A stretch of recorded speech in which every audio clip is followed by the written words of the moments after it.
.30, we're getting ready to start. I want to welcome our group members, our presenters, and public speakers to the meeting number 17 of our Citizens Oversight Group. I do want to state some business. Anybody here that wants to provide a public comment, we would appreciate a speaker card being filled out there in the back and presented to Joe. So when the time comes, he can keep track of the speakers. We've made significant progress to date. Tonight, after considering all the facts, we will have the opportunity to make recommendations that will impact Wildwood for years to come. As a reminder, presenters will be limited to 12 minutes. Each public speaker will be limited to 5 minutes. I will announce 1 minute remaining for each. And at this point, Joe, does the mayor have any comments? Is he available? Okay, thank you. At this point, we would like Melanie to complete a roll call, please. Chair Roughton. Here. Vice Chair Loyal. Here. Member Avery. Member Baker. Member Beatty. Member Boomerschlegel. Member Boren. Member Clark. Happy to be here. Member Clayton. Member Coleman. Here. Member Deppler. Looks like she's here on Zoom. Member Helfrey. Member Homan. Member Rubis. Here. Member Jackson. Member Cohn. Councilmember McCutcheon.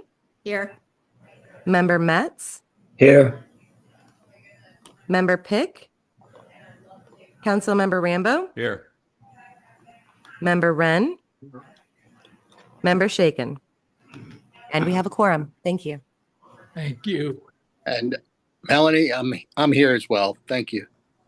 Yeah, and Mr. Mayor, we asked if you had any additional introduction, and we just missed you. You're here now. Is there anything you would like to add, please? No, not at this time, but thank you very much for checking. Okay, thank you.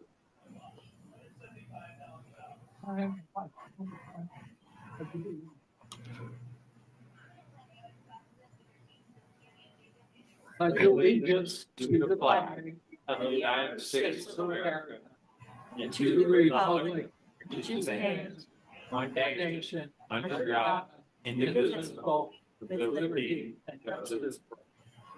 Thank you. One more point of business. Usually when we have presentations, we hold the public comment to the end of the meeting. If it's okay with the group, I would like to propose a motion that as a speaker completes a topic, a presenter completes a topic, then we have the public comment for that topic after each one's completed, so we can keep track of them all and they don't all get mixed together. That way too, if you're on early, you said what you want to say and you want to leave, you can. You don't have to sit through the whole thing. It's totally up to you. Motion? All in favor? Aye. All opposed? Thank you very much. Motion passes. Joe?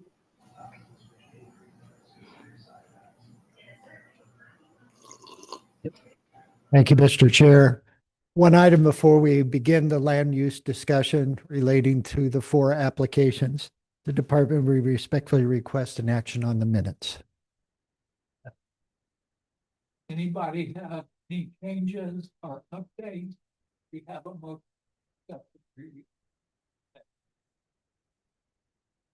I'll move to accept the minutes from the last meeting. Okay, second. All right, Teresa, thank you. All in favor? Aye. All opposed? Motion passes. Thank you. Thank you, Mr. Chair.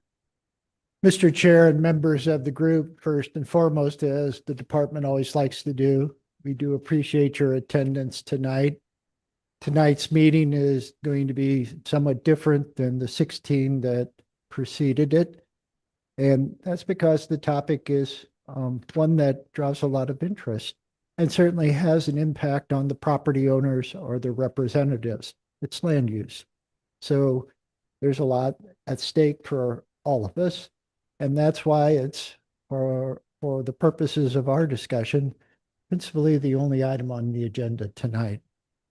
We do welcome comments from the applicants.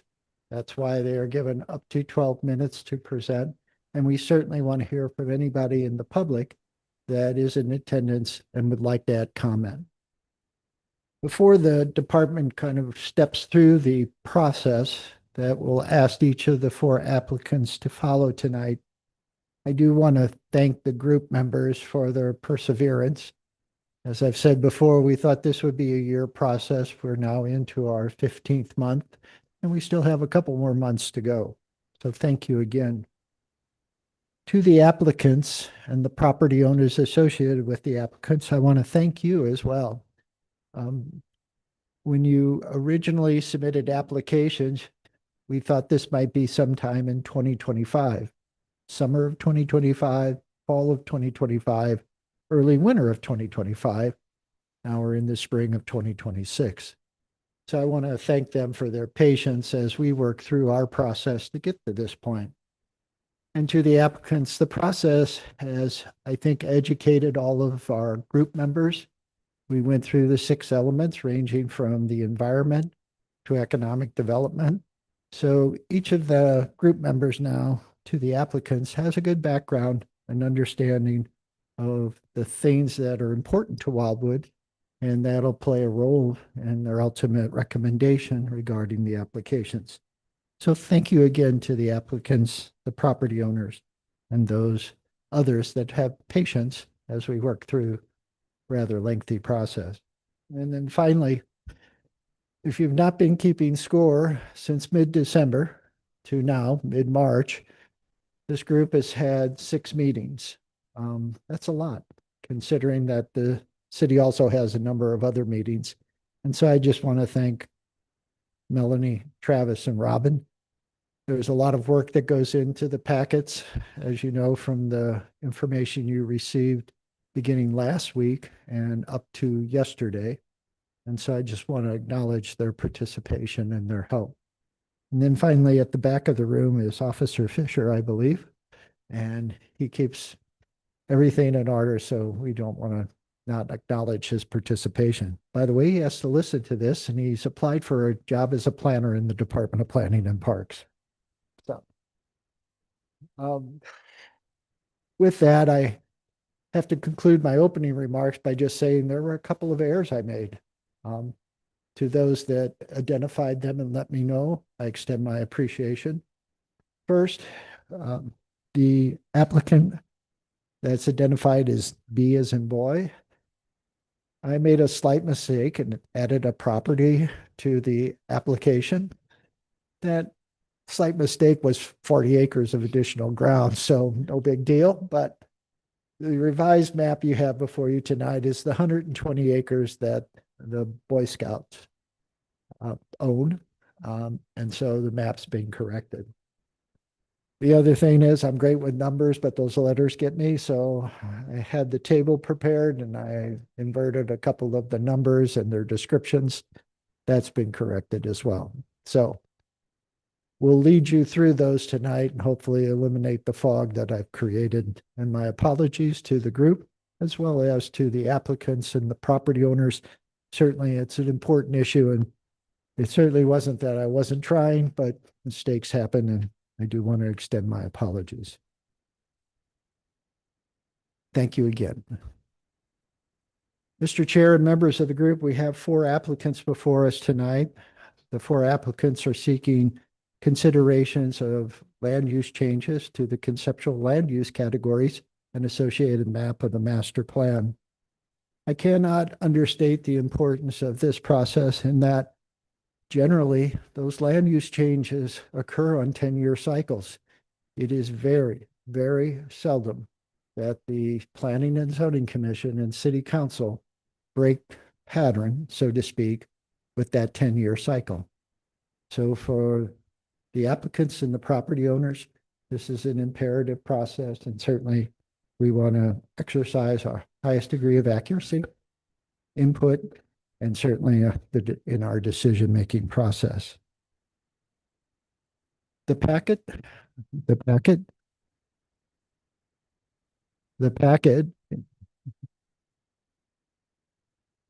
for each of them include certain items. We asked the applicant to submit a letter of request, and then any information that the Department of Planning had relative to the property was provided. Site number B as in boy, that has been the subject of a couple of rezoning requests starting back in 2005 and 2006. That packet was pretty thick. Site number C is in CAD. There is a letter from the applicant, but for the most part, there's limited information related to that. So that packet's pretty thin. But we gave you what the Department of Planning had, and then certainly we encouraged the applicant to provide any additional information they thought would be essential to their case, their presentation, their request. And so we've kind of put it all together. We got some of that information to you midweek of last week to give you an opportunity to review some of the reports that have been prepared by the Planning and Zoning Commission and other information associated with that. With the assistance of Ms. Ripito, we did the maps. Her map was accurate. The director that was driving the map was wrong, but you have an accurate map. In association with the map, we do now have a table. That table just gives some basic information about each property or properties. And so that is the guidance that we hope will help you as you formulate questions, comments, etc. Each applicant will be given up to 12 minutes. After the applicant's presentation, the group can ask questions and comments. And then the chair will lead us through the public comment portion. And then the chair will conclude with any direction or next steps. In terms of Site A, which is in the Wildwood portion of the Chesterfield Valley, the information the department has provided you is as follows. Generally speaking, it's located on the northwest corner of Centaur Road and North Etherton Road. Centaur Road is a public street maintained by the city of Wildwood. North Etherton Road is a public street maintained by St. Louis County. It is part of their arterial road system. The overall tract of land is approximately 215 acres. The current conceptual land use classification in association with this 215-acre tract of land is industrial. The request before you tonight is to consider retaining the industrial designation, but adding as part of the industrial designation, the right for all town center permitted uses. The department provided you the chart that reflects the town center permitted uses, and that was included in the packet of information. The department notes that the town center permitted uses have a wide range of commercial, business, service, restaurant, office warehouse, etc. In the commentary and key considerations, the department would just like to identify a few items. This particular property is somewhat unique. It's unlike most anything else in Wildwood. It's relatively flat, which is not what you typically expect when you're in the city of Wildwood. And the surrounding development pattern is very diverse. Diverse in the sense that it's industrial in many locations.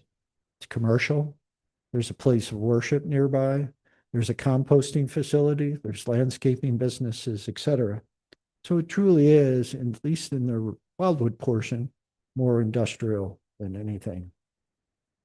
In the city of Chesterfield, as I mentioned, there's a place of worship, athletic facilities, and a real mix. And it's all anchored by the spirit of St. Louis Airport. I would note some of the key considerations. It is a levee protected floodplain. So from the standpoint of the city of Wildwood, it is protected property, and the levee, as we know, exceeds a 500-year standard. It is in many ways isolated from existing residential. There is residential to the south, but it's on top of the bluff, and that bluff area is served by Wild Horse Creek Road, not Centaur Road. So in conclusion, just in summary, it's a very unique tract of land. It offers some, I think, opportunities for the city in terms of future growth. You, as the group, will make the first step in defining what that future growth is. And with that, the department will conclude its introductory remarks. And if there are any questions of the department, we'll be glad to answer them at this time. Or if not, certainly this is the opportunity for the petitioner to come forward and begin the presentation process. Thank you.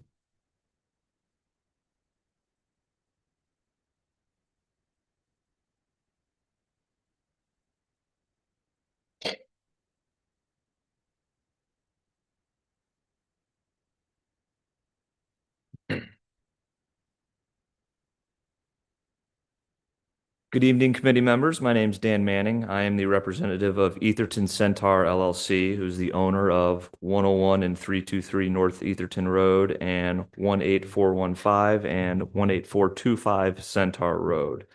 Dan Hayes, another representative of the owner, is here with me also. One thing I want to highlight up front is that, and I notified Mr. Vunich of this just before the meeting, and I apologize for not noticing it sooner. There was a letter included in your packet from McBride Homes. The reason for that is back in the summer when these applications were initially submitted, this property was under contract to be purchased by McBride Homes. That contract was terminated back in September. McBride no longer has any interest in the property. So at least as it relates to this property, the sole party in interest, for lack of a better phrase, is the owner. As Mr. Vunich identified, the property's 2016 master plan designation was industrial, and I believe the property has been designated as industrial since Wildwood adopted its master plan at incorporation. And the owner is requesting that the industrial classification be retained with a text modification to permit town center uses. The property, again, as Mr. Vunich summarized, is located at the northern edge of Wildwood in the Chesterfield Valley. It is, I believe Mr. Vunich said 215 acres. I think our information says it's 230, but one way or another, it's a large tract of ground. It's zoned M3 industrial pursuant to an old St. Louis County ordinance, believe passed in September of 1989. One of the immediately noticeable things about the property is its size. We think the size and location of the property gives it a unique and possibly transformative potential within the city. In the immediate vicinity, you have the agricultural uses, business parks, the airport, the Beal Center, and the new Car Shield facility as recreational uses. A little further down, you have Gateway Studios, and then even further down, you have the district and the variety of retail and restaurant uses that anchor Chesterfield Valley. Another thing we want to highlight is, and as Mr. Vunich highlighted, it's relatively isolated from residential uses. So whatever does ultimately go here will minimize the impact to any citizens of the city of Wildwood. I provided the committee with zoning maps of the Chesterfield Valley from 1988, around the time that the majority of the valley was included in the incorporation of the city of Chesterfield. And the reason I did that was just to provide some historical context for this property and maybe how the use of it has been conceived or perceived over time. As you can see from these maps, at one time, much of the valley was planned for industrial use. A big reason for that, as I understand, is the flooding risk prior to the investment in bringing the levee up to a 500-year standard. That's why as you move west along those maps, closer to the river, industrial zoning is more prevalent. Construction of the levee really changed what was possible in the valley. The valley was protected from flooding, which prompted investment in the wide array of uses that you see today and which are still continuing to develop more and more, especially as we move down to this portion of Chesterfield Valley. When the city of Wildwood was incorporated, this property was originally classified as industrial, and I don't think the potential of the valley had really started to develop yet.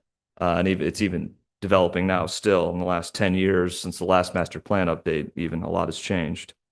A property that's this large and this far removed from existing residential uses presents a lot of possibilities in the hands of a creative owner.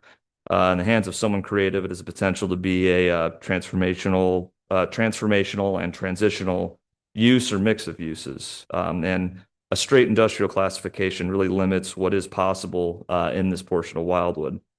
As Mr. Vunich summarized, it's exceedingly rare for land use designations to be changed midstream through the planning process. So a straight industrial classification effectively forecloses the city from considering anything other than a garden variety of use for more likely than not the next 10 years. Granting the request still maintains a promotion of industrial uses in that area while allowing flexibility to consider alternative uses that would benefit Wildwood as this area continues to evolve. One thing I really want to highlight as well is that if the owner's request is approved, the property will remain zoned M3 industrial. No one will be able to come in the next day and start building some alternative use without the city of Wildwood's input. The city retains its authority to approve the end use through zoning and site plan approval process. And if I understand some of our past discussions with the city of Wildwood, even an industrial use could not realistically be developed under the existing zoning. So virtually any user that comes forward to put anything on this property will need to go through the city's zoning process. Approval of the request today really only expands the scope of what is possible here. And it also allows the city to take into account how the valley has changed over the last 10 years, position itself to consider something that might be a bit different than what's been historically thought of as appropriate in this area as it continues to change over the next 10 years. And with that, I'm happy to answer any questions that anyone in the committee has.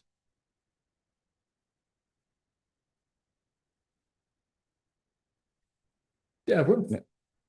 Yeah, the text that you want added, so that it can also be classified as town center. What exactly are you expecting to include in the definition of town center in this area?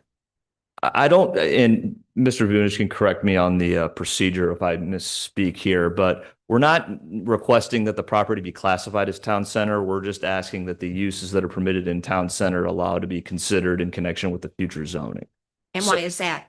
To allow greater flexibility for what may ultimately be considered here without needing to go through a land use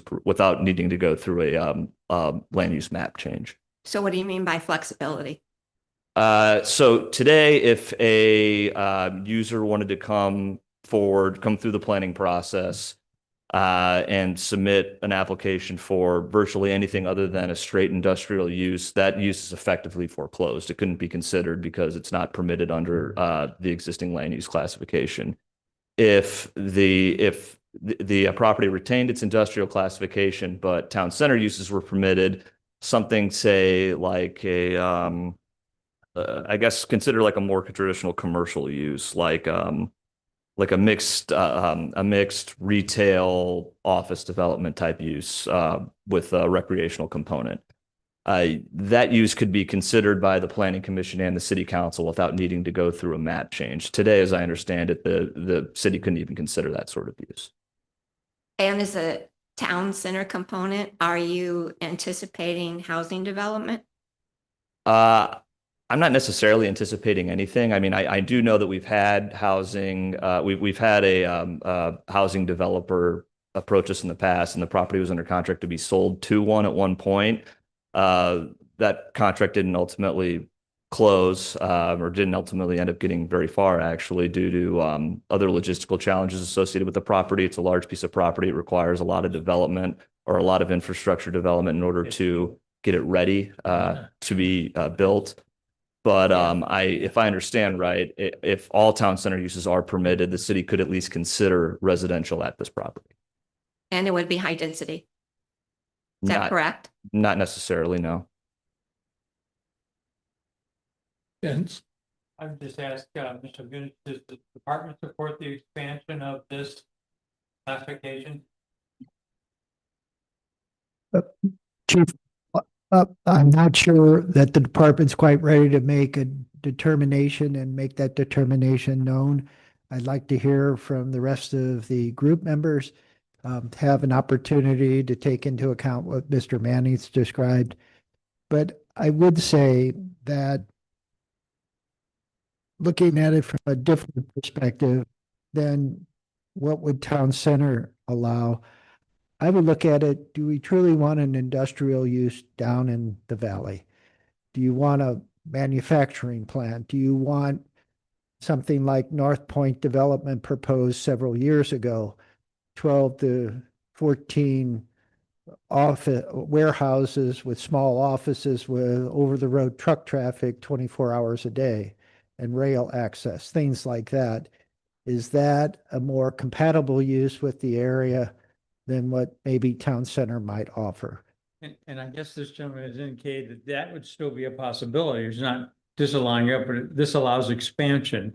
And as we've just surpassed our 30-year anniversary and it's still beautiful flat ground, perhaps we need to evaluate the possibility of at least considering other opportunities there.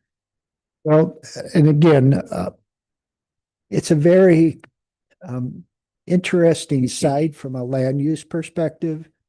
And I think it has an opportunity to increase tax revenue as well as offer a set of uses that we wouldn't maybe typically consider in town center just because of the area needed to accommodate them.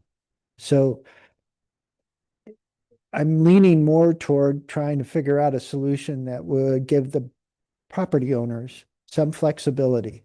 But as Mr. Manning mentioned, and I think the group members now know, ultimately, regardless of what you say is permitted as a recommendation as part of the plan, the Planning and Zoning Commission and the City Council will make the determination if it works or not. Rob?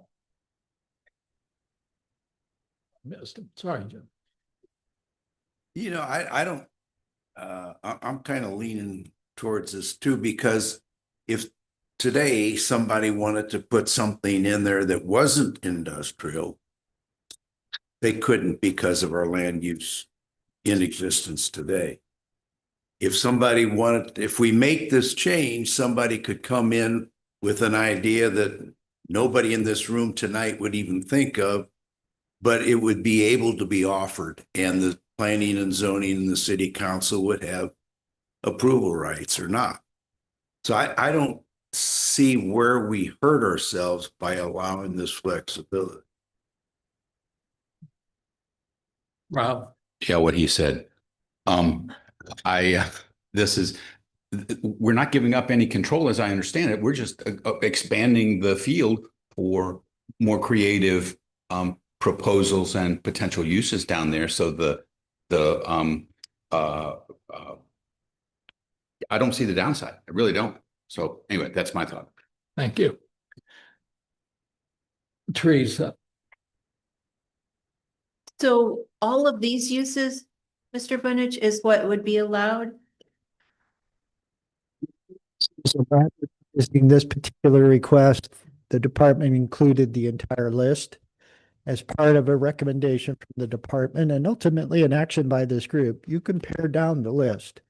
For example, when McBride Homes submitted their application and there were meetings to discuss potentially having housing at that location, one of the first things we talked about is just the high water table, the type of soils down there, and the expansion that they go through and the shrinkage, and then it's at the end of a runway. So is that really the best use for the property? So those are the things that we'll look at as the department and try to give you insights to what we think, and then you can move from there. Mr. Chair, Mr. Chair, the mayor has his hand raised on Zoom. Mayor, Hello, thank you, and hopefully you can hear me. So a couple of thoughts and comments that I would like to make are, first of all, when it comes to our city, thus far up to now, one of the major talking points that we have with our city is around the density and development. So we have always made it a point that the town center, which is the core center of Wildwood, is the main area that we allow for higher density residential development and certainly commercial. And then we have always told our residents that outside of the town center, when it comes to residential development, unless it was previously developed under St. Louis County guidelines or prior to the incorporation, that any new residential developments outside of the town center would have the 3-acre lot minimum. And that has been something that people expect Wildwood to uphold. So this is an area that is outside of the town center. So when we look at this from various perspectives, the request that's being made is that you want to have another town center type uses allowed there. I think that this would need to be reconsidered in a way that if the commission is deciding to potentially open up some flexibility, that it'd be very limited. I think we have to stay true and gear to the residential requirements outside of the town center the way they are today. Otherwise, that opens up the door where our residents will lose trust in the government and think that now we're going to start opening up a higher density outside of the town center. But hearing also from the industrial use perspective and seeing the changes that have occurred in the valley, I do think there is some limited potential when it comes to potentially some commercial uses there. I think that is maybe something where, if there are other uses that may not fall under the industrial space, but yet they're offices or type of commercial that would fit well in the valley there of Wildwood, then maybe that is something that the commission could further explore.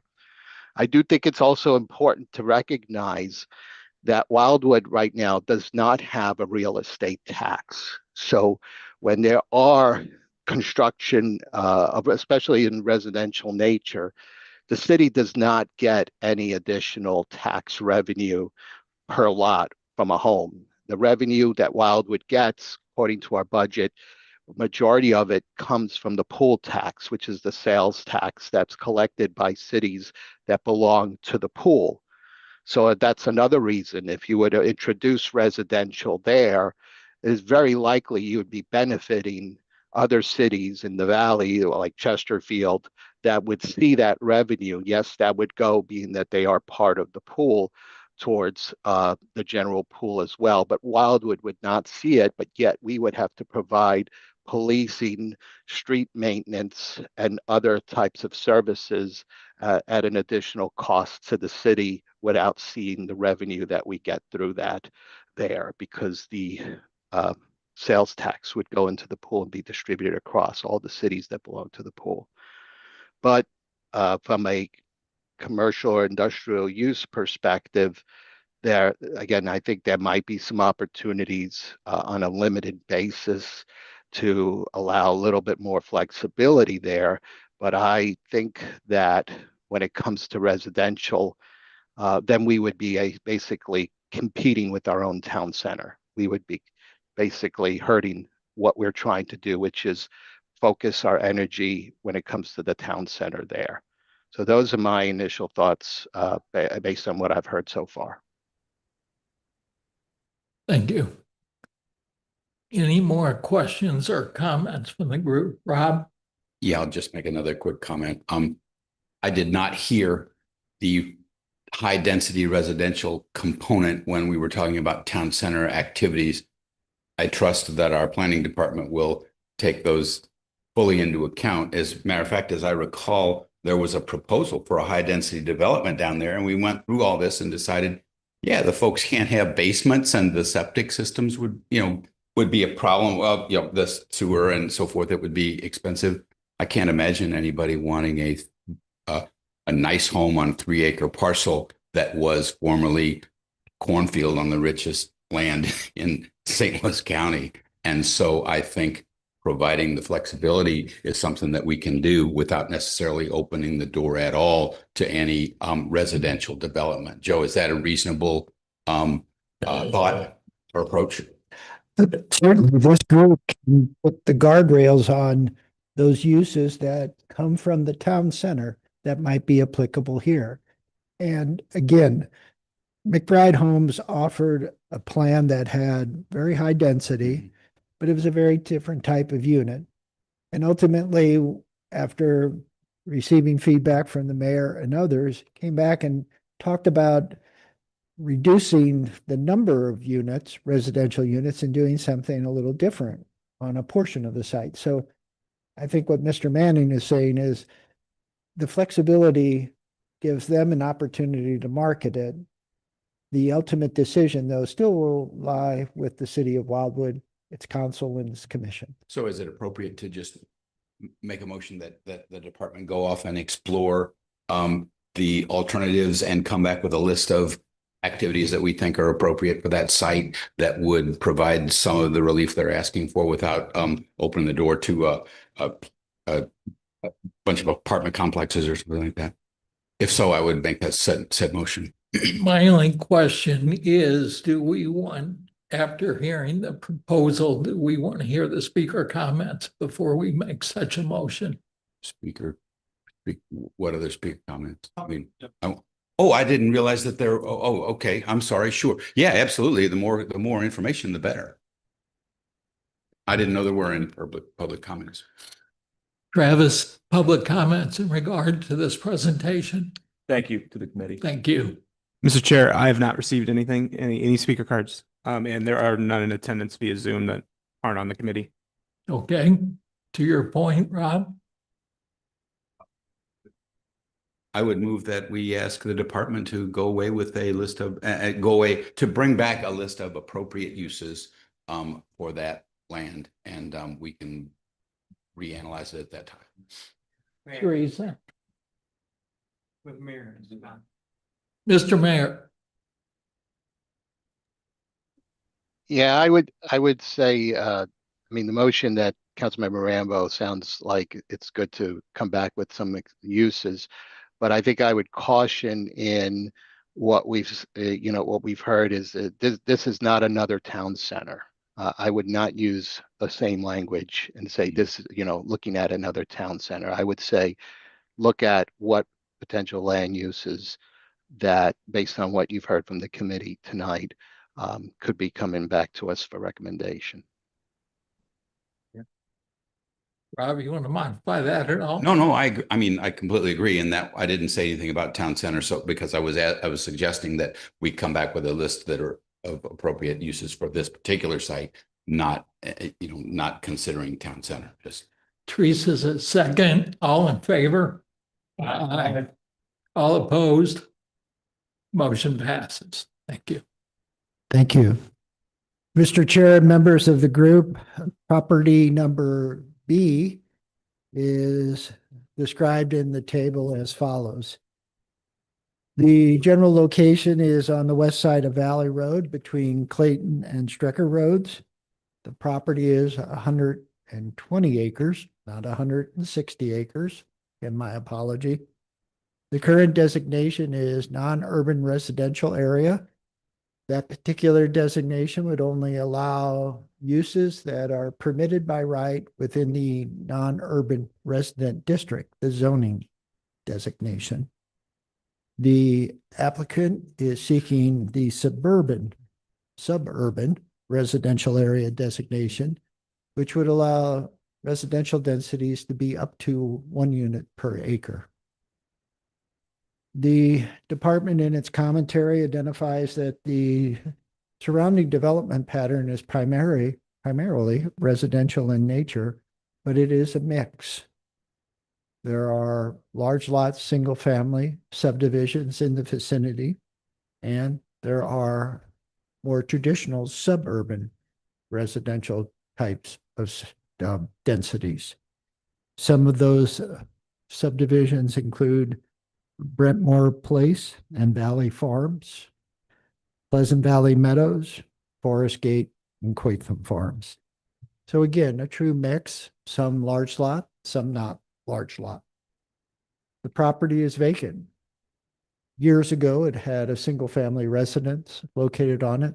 That residence has been removed. That removal occurred many, many years ago. The department in its key considerations that it would ask the group to take in under advisement is as follows. This particular area has seen limited development interest since 1995. Most of the development interest has been on properties that are accessed via Clayton Road. I cite Windcrest, Windcrest Addition, and Woodcliff Heights. The property has had technically 3 proposals submitted on it. The first was by Levinson Building and Realty Corporation, and that occurred with the update of the master plan in 2005 and 2006. That particular plan was not supported by the volunteer group managing the master plan update, nor was it supported by the Planning and Zoning Commission and City Council. In 2016, near the end of the process, again, the update of the master plan, Pulte Homes submitted a proposal. Unfortunately, Pulte Homes' proposal came in after the land use discussion had occurred and in the 11th hour of the adoption process. That group of volunteers encouraged them to proceed forward, but did not make a recommendation or inclusion in the master plan and the updates associated with it. Ultimately, Pulte Homes did propose a project which include a master plan change, and that project was not supported by Planning and Zoning Commission or City Council. You have both of those reports that have been prepared relative to those 2 items. Again, just to kind of tie the knot, Pulte had a discussion under the master plan update. Pulte followed shortly thereafter with a more traditional process. So 3 proposals, one by Levinson Building and Realty Corp., one by Pulte Homes. So really 2, as I've described it, at least from the perspective of the department. I would note that in both of the reports, the department did offer as an option, as part of its recommendation, that there be a mixed designation on the property. The department, in reviewing the 2 applications over the course of 10+ years, noted that there are portions of the site that would lend itself to a suburban density. and there are portions of the site where it believes does not. And so I want to at least advise you all that has been the position of the department for a period of time now, for 20 years. From the perspective of the department, the key characteristics of the site relate to the drainage network, which is extensive on the property, topography, the Ameren, Missouri transmission line easement, which is substantial in size. And then finally, there are 2 stub streets that were required as part of Brentmore Place subdivision that terminate at the southern boundary of the subject tract of land. And I would note that from the perspective of the department, I advise that from Brentmore Place Drive's intersection at Valley Road, the distance to the first stub street is almost 3,400 feet. The distance to the second stub street is almost 4,200 feet. So utilization of those stub streets has always been a key issue in the discussions that have proceeded tonight. And the reason I mention is the distances is that any development of a suburban type here or any type of residential development has to take into account that traffic is basically going to have to go through the entirety of an existing subdivision that's been there for 30 years. So traffic management, access are key components. And that was explained to Levinson Building and Realty Corp, as well as Pulte Homes. If there are any questions regarding the table and the short presentation, the department would be glad to answer them. And Mr. Nolan from the Boy Scouts is here tonight, along with a potential development entity, Lombardo Home. Mr. Outen. Joe, could you please elaborate a little bit on your last paragraph in your presentations? The department's recognition of the 2 substreets in our adjoining Brentmore Place subdivision and the drainage network and topography associated with the site. That's in support of your recommendation for a multi-use category, one being suburban, and then maybe a buffer being rural. Is that correct? Yes, the 120 acres is a very large tract of land by any standard in St. Louis County. But like a lot of sites in the city of Wildwood, it's not a site that lends itself well, in the opinion of the department, to development of, under traditional means. However, again, there are key characteristics that have foiled previous proposals, and that's the ignorance to the drainage network. Working the grades for a typical house that ultimately removed the woodlands, create retaining walls, engineered solutions to the grading profiles, and then finally putting substantial amount of traffic in an established 30+ year subdivision just doesn't seem to be in the best planning practice, nor to the department appropriate to the residents that have invested in Brentmore Place subdivision for that length of time. Saying that, access to Valley Road is key. There is a 3-acre parcel that makes that connection from Valley Road to the majority of the site.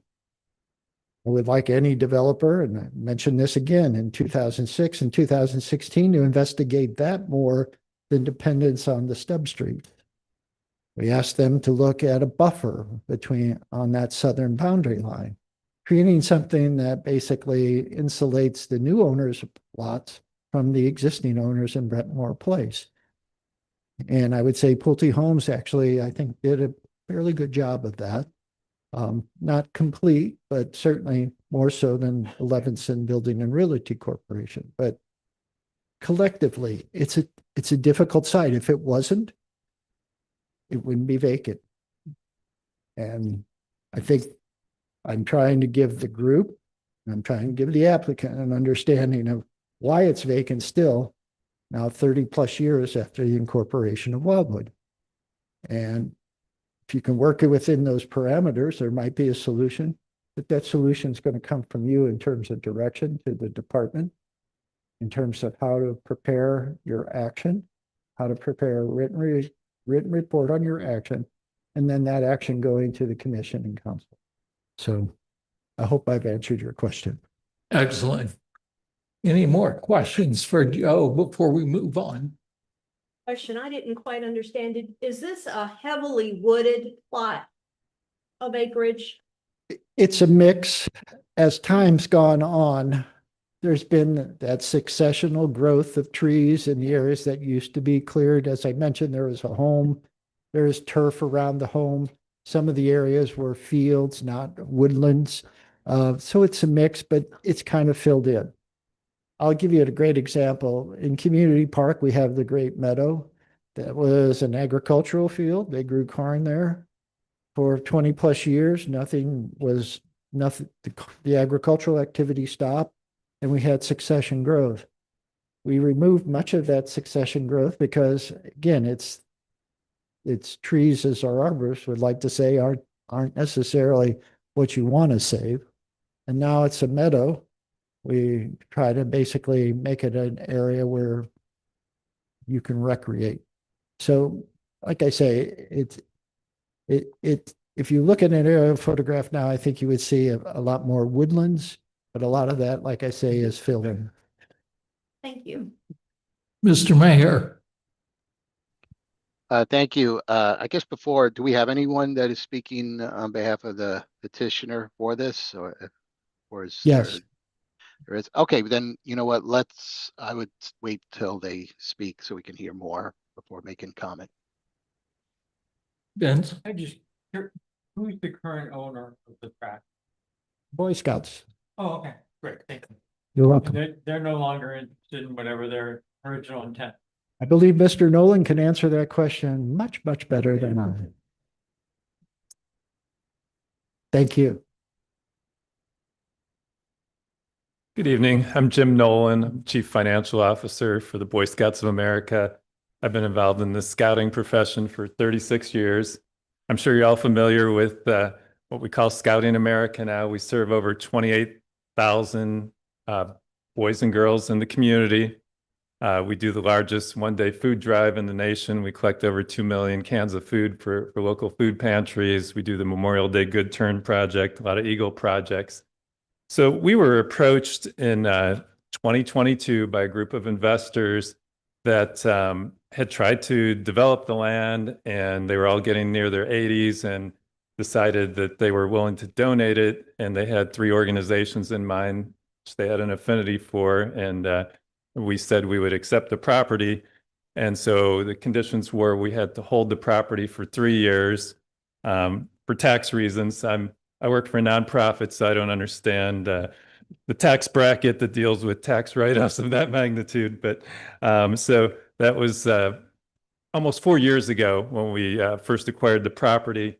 We tried to be really good stewards of the property. We worked with the city for some controlled hunting when we were approached for that because of the deer overpopulation. Talked to a lot of the neighbors surrounding the property to get their viewpoints. And we had some trees that were aging that were close to a resident's property, and we made sure our rangers came and cut down those trees so there wasn't any danger of one tree did fall, but we removed a bunch of other trees too that could be a hazard to a neighboring property. So we've been tried to be really good stewards of the property. The idea when we received the property that at some point, hopefully the proceeds would go to benefit youth in our community. Mr. Vunich and his team have been really gracious. We met with them a couple of times to kind of learn about the history of the property. And I talked to a lot of the neighbors surrounding too, as far as developments that were proposed in the past. And I know some of the reasons why they weren't successful is because of the high density. I think some of the plans were for 150 to 170 homes on the property, traffic, lack of green space. So I wanted to make sure that our organization was very diligent as far as putting together a plan for long-term use of this property that people like you who really care about your community may be receptive to. So after meeting a couple of times with the city officials and learning about the property and what might be the best use there, we interviewed a number of high-end custom home builders and tried to come up with a plan that would really address the issues of traffic issues, making sure that the density wasn't so great that it would be a problem, and then also plenty of green space between the current subdivisions. So at this point, I'd like to invite Doug Nance and Jeff Schwer up from Lombardo Homes. Like I said, we interviewed a number of home developers, and what they came up with was really, I thought, the best plan that could possibly be acceptable to the residents of the city and would make a lot of sense for this property. So I'd like to invite Doug and Jeff up for their presentation.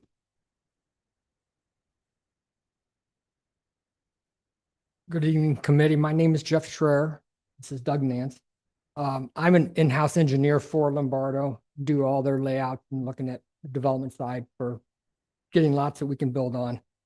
As Joe did very well explain, this property is way up in the northeast corner of the city of Wildwood in Ward 2, very close to Clarkson Valley, off of Valley Road.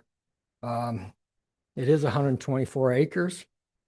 And does have access to Valley Road and of course the two stub streets that Joe explained, Peppermill Drive and I think Peppermill Ridge Drive. And it is surrounded again by a mixed use of R1A, R1 and non-urban larger lots. All the access points are kind of closer to the R1A and the more non-urban or more larger lots are to the north of the site.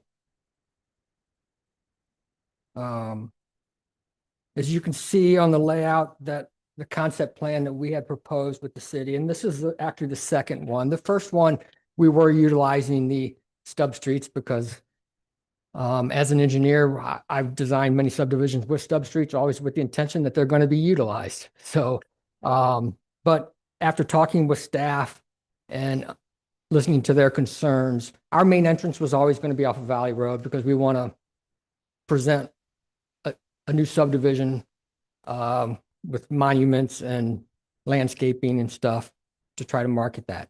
But we did remove the stub street. There's no connection to Peppermill Ridge Drive. And there is like a cul-de-sac, which I think you can see at Peppermill Road, which is proposed to be like a lockbox type for emergency use only. When I was laying out the subdivision, I had not seen the previous submittals, but having done some jobs in Wildwood before, engineered jobs at Wildwood before I was working at Lombardo, I knew the concerns that Joe has and the topography and the drainage and hydrology patterns of the site. I kind of took a lid approach to this concept, low impact development. All the roads are on top of the ridges, so it's going to minimize grading. It will minimize the negative hydrology typically associated with what you might say high density or traditional subdivisions where there's a lot of mass grading and changing of how water drains. This also allows us to minimize the tree clearing and try to preserve as much trees as possible. Probably the worst location on that site for grading and was making that connection from what I'll say the east to the west so that we could avoid the stub streets, the existing stub street. But other than that, I mean, I think there's 124 acres. There's about 110 acres of trees is what I calculated based upon aerial photography. That plan there, which is a concept plan, is preserving almost 60% of the trees. So, and then, we haven't, Lombardo's relatively new to St. Louis County, but we do most of our building out in St. Charles County. We do 5-acre lots, 3-acre lots, half-acre lots, and we go all the way down to our biggest selling houses are really around the 90-foot wide lots, 15,000 square foot. We would call our tradition series front entry. But we do in our tradition series with the side entry, which is what we're going to propose here, and our Cranbrook series. The tradition series averages well over 3,000 square foot, and our Cranbrook series averages probably over 4,000 square foot. And you can see the images coming up of some of the homes, the model homes that we're going to propose in the site. There'll all be side entry, 3-car side entry, maybe a 4-car side entry. We are a custom home builder, and Doug can explain this a little bit better because I'm relatively new at Lombardo, but our building process is very unique. So at Lombardo, we have a discovery event where we meet with our homeowners, see what they need in their home and try to guide them on what they need. Basically, they can take any of our floor plans and they can do whatever they want to it, as long as it fits within the parameters of the code and the city requirements and within the compounds of the lot. So, and in our Cranbrook series, you actually meet with an architect as well, and you can design that home however you want, in addition to changing things. And then we also have a design center where we have design center consultants that help design the homes for them to make them even more valuable. We think that our homes in our series that we're offering here would be a great fit within Wildwood.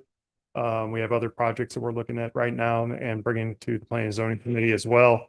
That would be similar series as this. But we think it's a good fit. We appreciate Jim Nolan and the Scouts bringing us tonight and being able to speak with the committee. And if there's any questions, we're here to answer them. Thank you very much. Vince? Thought for Lombardo, based on this tract of land with topography, just without being specific, ballpark, what would be the number of homes range of homes that could fit on this tract? Well, I know we'd like to get one per acre. Okay. But we're not going to get, that's 104. Okay, so conceivably, I mean, and that would be somewhat consistent with the surrounding occupancies, is that correct? Not necessarily. As you move west and north on the site, more large lot, single family subdivisions exist. And then from the perspective of the department, as mentioned, we get closer to the transmission easement. And from the perspective of the department as well, I think the topography becomes a little more challenging.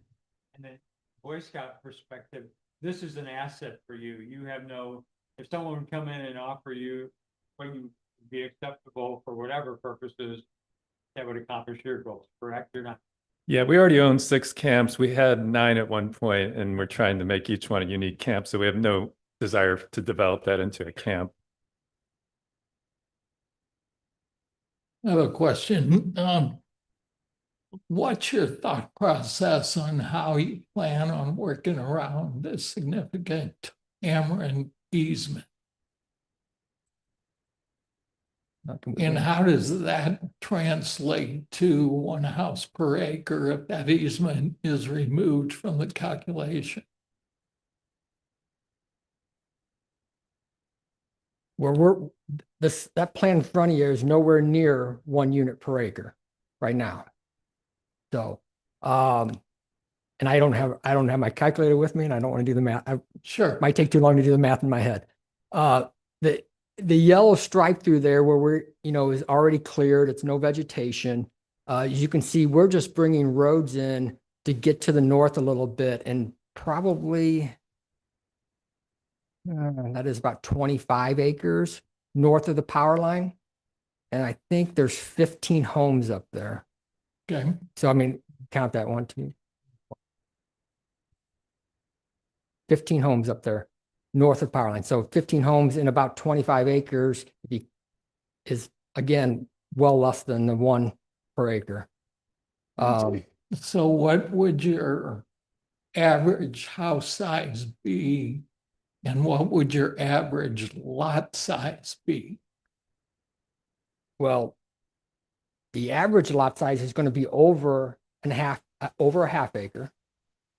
So we would, if you guys recommend a change to suburban, our plan is to come in for an R1A. And because we want to try to save as much of the trees as possible. We don't want to push the lots out. We'd rather keep that as common ground in this preserved area. Now, if the city would rather see us do larger lots and not have the common ground as preserved area, we would listen to the city and take, that. But what's the average lot size? Half acre, 3/4, somewhere in there, probably. In average Now- square footage, Of the home, yes. 3,000. 4,000? Ranch would be 2,700 square feet, 3,300. Okay, so if I've got a 4,000 square foot house and I've got up to a 4-car garage, will it even fit? Yep. Okay. Yeah, I mean, So do you know the amount of common ground?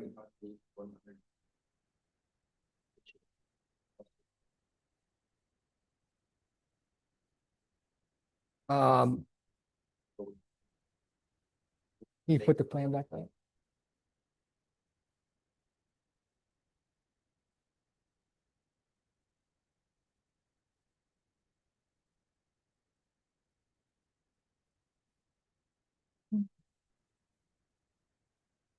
So if he's 124 acres.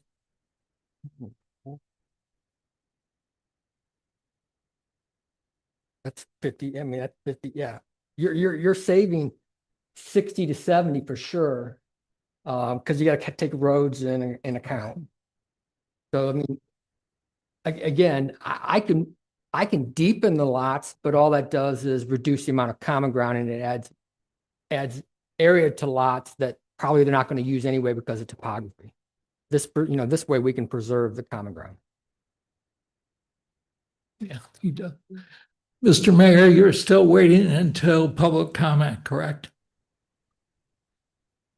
Yes, I'm ready, whenever you're ready for me. Thank you. Well, you did mention you wanted to wait for public comment. It's your call. Jump in when you feel. Is it over? Is the presentation complete or? We're still asking questions from the group. Okay. Thank you. Yes, ma'am.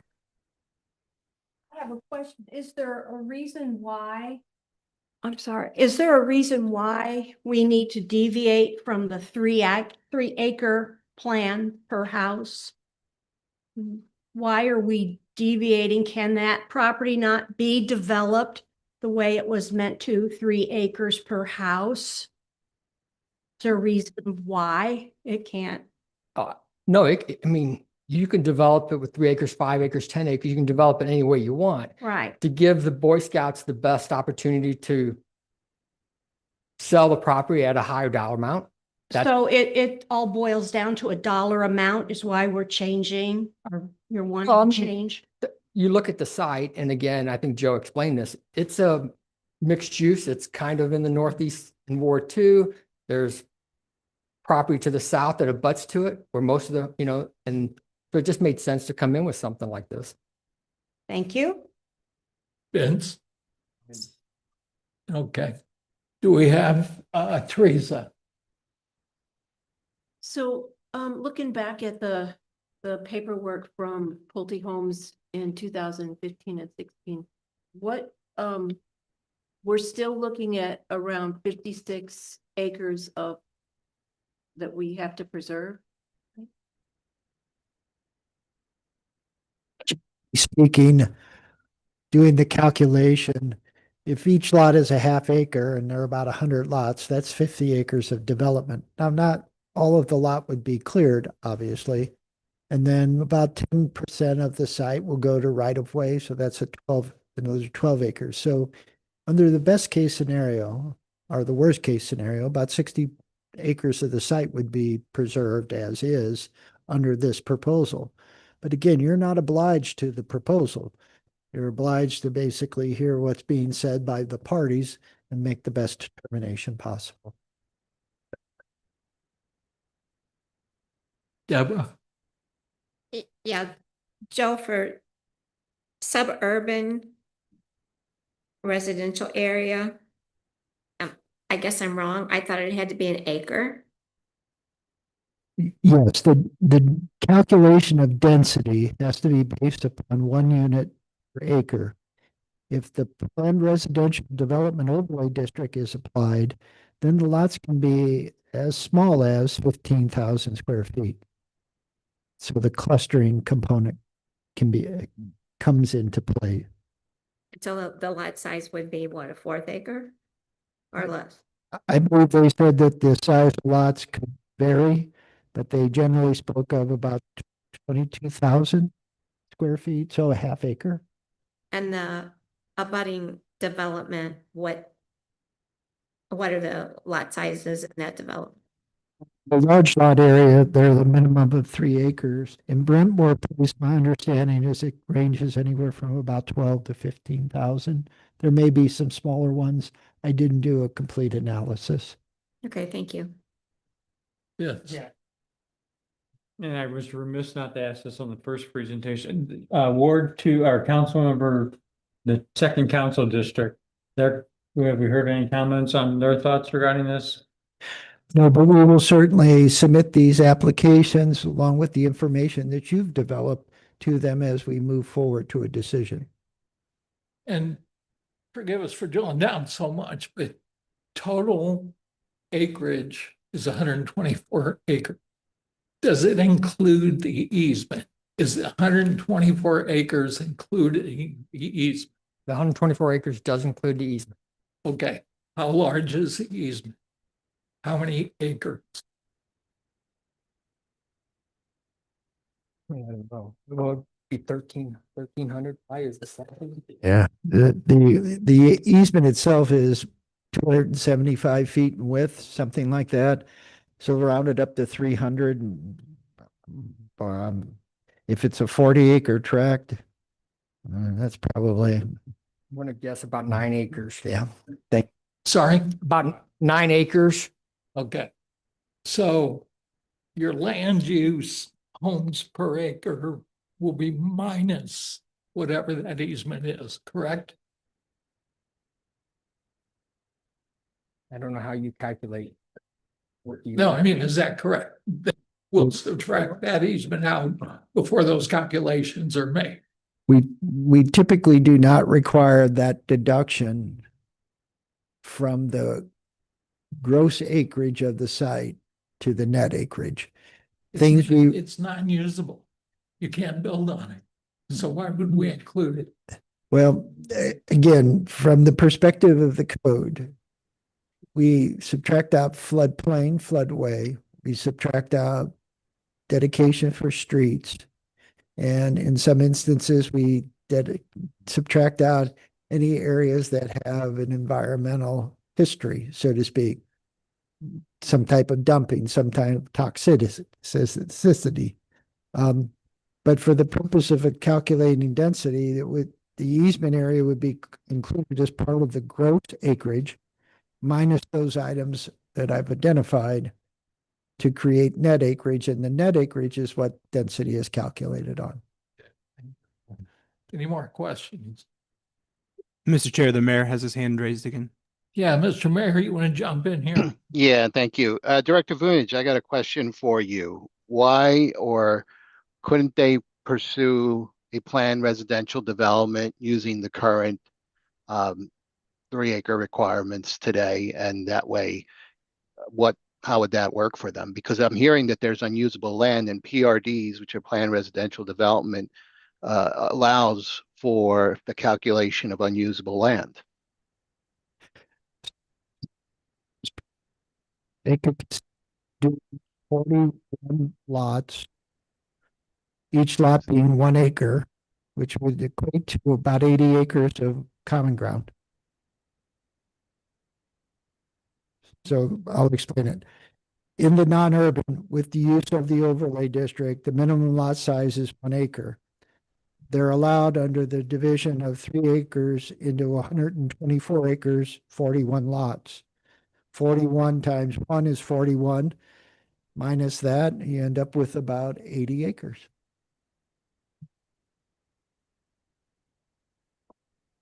So 80 acres of what? Developed land that can be developed, or sorry, you cut out a little bit. I don't know if your microphone is not working too good. Taking a break occasionally. No, it would be 80 acres of either common ground or protected ground. Oh, So if 40 if they went down the PRD route with the non-urban designation. with the non-urban resignation designation. So then there would be 80 acres of common ground. What would that leave them with? About 40. 41 acres?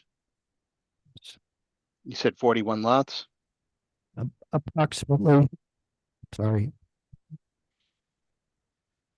And what's the, can you restate the ask, how many lots are they looking to get? I believe some of this. Sorry, we're cutting out. Sorry.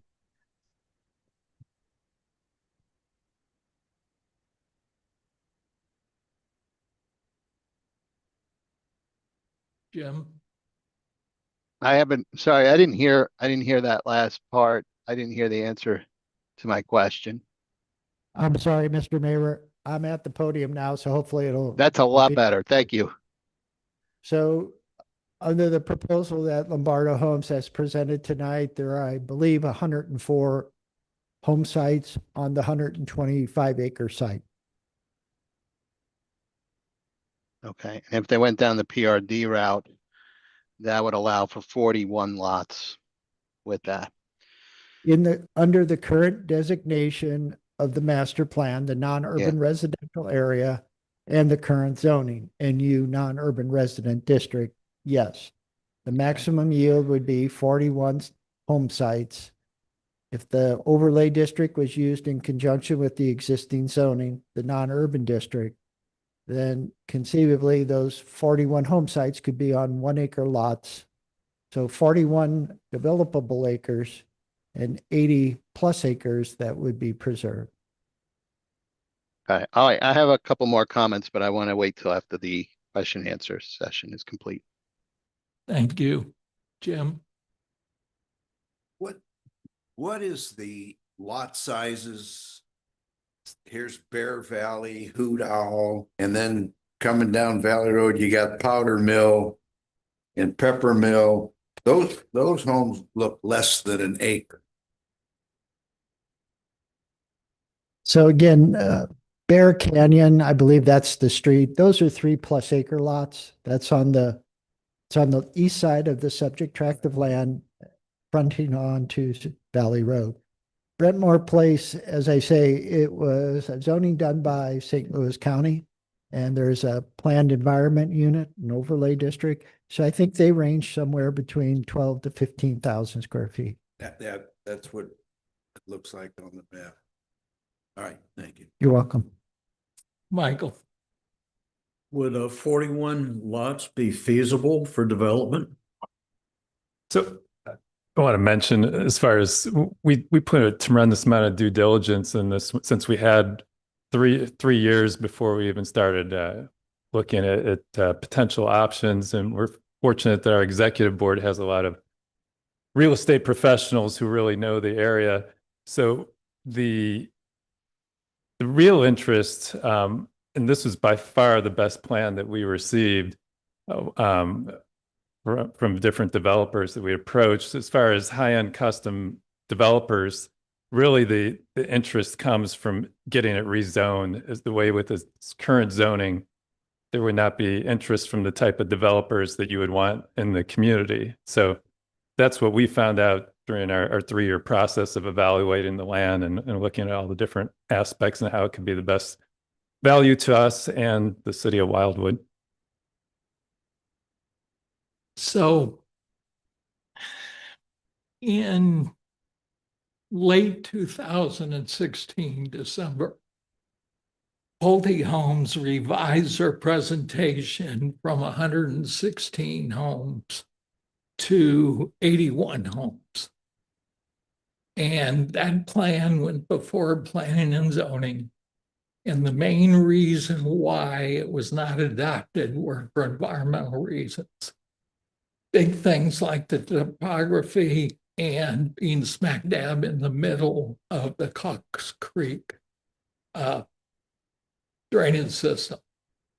So if we have environmental issues at 81 homes, which were smaller than your 4,000 feet custom homes, how can you expect to address those environmental issues with 100?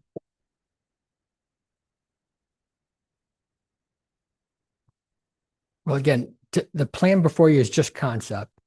It wouldn't be prudent for us to spend $100,000, $200,000 and start looking at all this information. And that's what we're going to end up doing eventually if we can agree with the Boy Scouts and purchase this property. And then it might be reduced. And we reduce sub lots all the time in areas. So it might end up being when we come back in front of the Planning and Zoning Commission and the City Council that it's 80 lots. But this was just a concept following the ridges and trying to avoid doing what I would call mass grading operations. So at this stage, I mean, it was with the advice of the staff is that this was the first process to even come, before we wanted to spend money, we needed to get this change made to present something for half-acre lots. Thank you. Any more questions from the group? Rob? Yeah, everybody knows that I don't ever want to see another new house in Wildwood that I have to look at necessarily. That's not a practical way to look at things. I think we get wrapped around the axle on 3-acre minimum lot size when what we really are interested in is 3-acre minimum density. And you guys provided a respectful first draft of a development that, I mean, it's still far too dense and it's far too visible from the surrounding communities. But what you did do is try to follow the ridge lines. That's the most environmentally sensitive way to develop properties such as ours in Wildwood, because we think about the acreage as though we're building in a cornfield, but we're not. We have all kinds of runoff and erosion concerns, and we have, well and septic concerns and all those kinds of concerns. We want to preserve the trees. And so my approach has always been, if you can hide the houses on small lots in the least impactful areas and then surround the place with more trees, everybody wins. Because I don't see you guys when I drive by. It just looks like woods to me. It's just less excavation because you don't have to put as long as streets and all those kinds of things. So I commend you for the plan that you have. You're not going to get away with this density, but the surrounding areas, we calculated it out. There's like 32 or 33% of the adjacent properties are 1/2 acre or less, and the other, so it's 1/3 that density, 2/3 lower density, but beyond that lower density, you have high density again. So it's appropriate to think about, splitting the difference a little bit. I don't like the idea of PRDs because that's a special case, and we gave another developer another break and so forth. If we can figure out a way to accommodate a little bit higher density with fewer homes and have a lot of surrounding area, I think it's a win-win-win. So that's just my general comments about the density and about your development. But I think you're on the right track, honestly. Teresa? Yeah, that says a lot of what I would agree with. I've been thinking about this for years, about different land areas, and just the development proposal aside, looking at this land itself and what Dr. Rambaud was talking about, all of the things that we read back about P&Z and what in the past, what they their problems they had with the allowing this to go through in 2006 and in 2016. Um, I really think we need a new land use designation for select parcels like this that are aimed at minimizing the confusion and the time spent on PRDs and maximizing the conservation of the natural space that's there. So rather than adhering to a strictly 3-acre minimum or a 3-acre minimum lot size to go, like Dr. Rambo said, a 3-acre density for that entire area.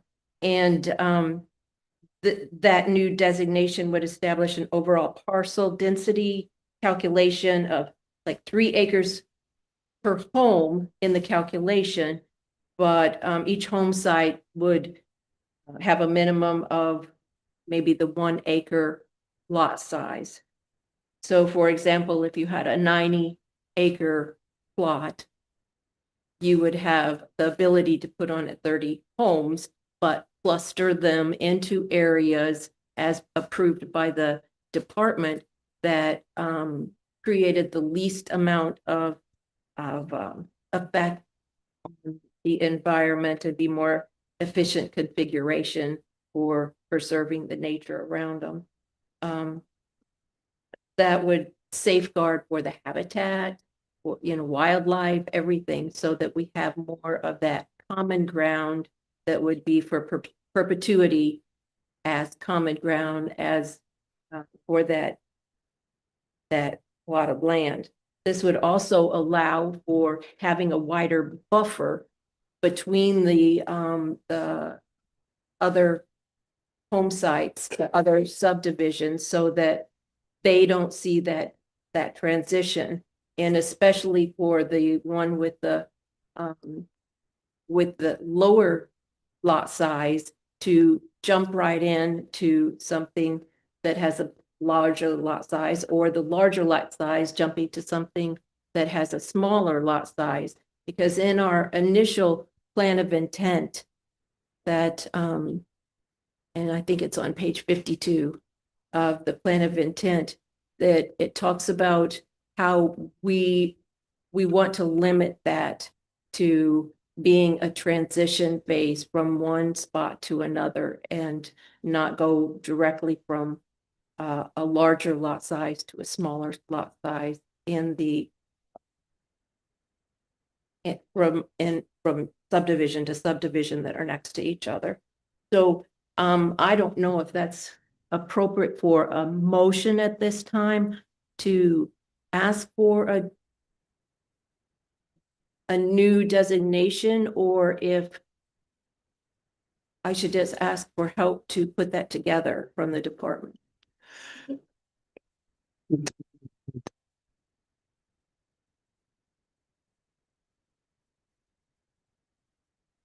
the permission of the chair.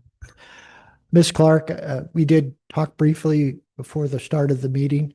What I would suggest is, if you're willing, provide your information to us, and then we can bring something back at the next meeting at the beginning of April. I'd be glad to. Thank you. Okay. Yes, sir. Mr. Mayor, you ready, or you want to hear public speaking first? No, I'll wait till after public speaking to hear. Okay. Any more questions before we go to the public speakers? Thank you very much. Travis, who do we have? Mr. Chair, we have one speaker card from Mr. Madden. Mr. Madden, you have 5 minutes. Thank you. Okay. Good evening. Thank you for the time and effort the committee's putting into deciding on the 2006 master plan. Appreciate the effort and the dedication that each of you are putting into this. It's important. My name is Steve Madden. I live at 16358 Peppermill Drive. I live in Brentmore Place subdivision. I'm representing the Brentmore Place HOA. I'm a member of the HOA and the 110 residents that live in Brentmore Place. First, I want to acknowledge the importance of the master plan process and respect that.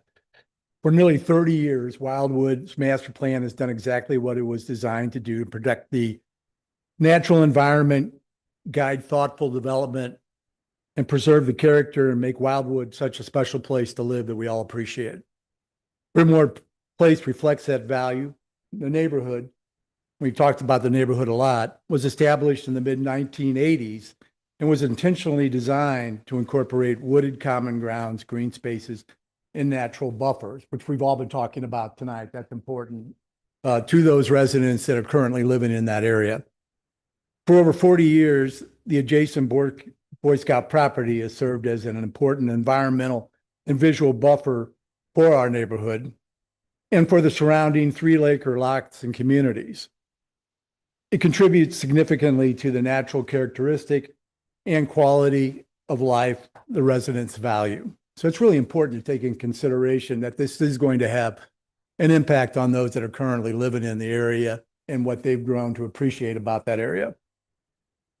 The proposal under consideration is to change the land use tract from non-urban to suburban. It's not new. Similar requests, and we've talked about those in 2006 and 2016. I won't reiterate those, but they all have really come back with the same conclusion and a precedent that the site is really not currently able to support a dense development. And I'll go through some of those reasons for that decision, because there's good consistency in the decision-making process. First is the environmental constraints, and we talked about it being in the Chalk Creek watershed, which is, and we haven't really spoke about it yet tonight, that is one of the most widely recognized, most developed and environmentally stressed watersheds in the Wildwood community. So additional development is only going to add stress into that environment. Scientific studies, I think the U.S. Geographical Survey has done a study on that, and they continue to monitor that watershed. And there's been documented substantial erosion, channel instability of the system. Increasing density is going to, no matter what you do, it's not going to eliminate. Maybe it'll mitigate some of the significant that's impacted by the impervious surfaces, watershed runoff, which ultimately flows into Chalk Creek and continues to contribute to the existing problems. And I think this last summer, we actually experienced the closure of Valley Road because of the flooding of the creek. So adding additional homes in there is not going to eliminate that problem. We'll probably see it again, if not more frequently, with more development. Second, the property's physical characteristics are extremely challenging. We've talked about that. You know, there's large Ameren easement in there. It's not all flat. There's valleys and ridges. It's not going to be set up for extensive mass grading. So it has to be thoughtful and responsible about how we would actually prep the site for development. The infrastructure and traffic, we haven't really talked about that a whole lot, but Valley Road today is a rural roadway. It is not set up to support the traffic that would be added with additional development. 1 minute remaining. Thank you. Finally, continuing, the sentiment in the area has been consistent. 2016, there was a survey, 98% of the homeowners signed off on a petition. So there's a lot of consensus that existing residents would not support this. Again, just really in closing, you know, for the reasons, environmental constraints, watershed impacts, infrastructure limitations, the strong community sentiment, and the precedent established in previous master plans reviews, we've asked that we leave the existing non-urban designation in place and not make a change in the 26 master plan. Thank you. Thank you very much. Any questions for Mr. Mann? Thank Okay. you. Thank you.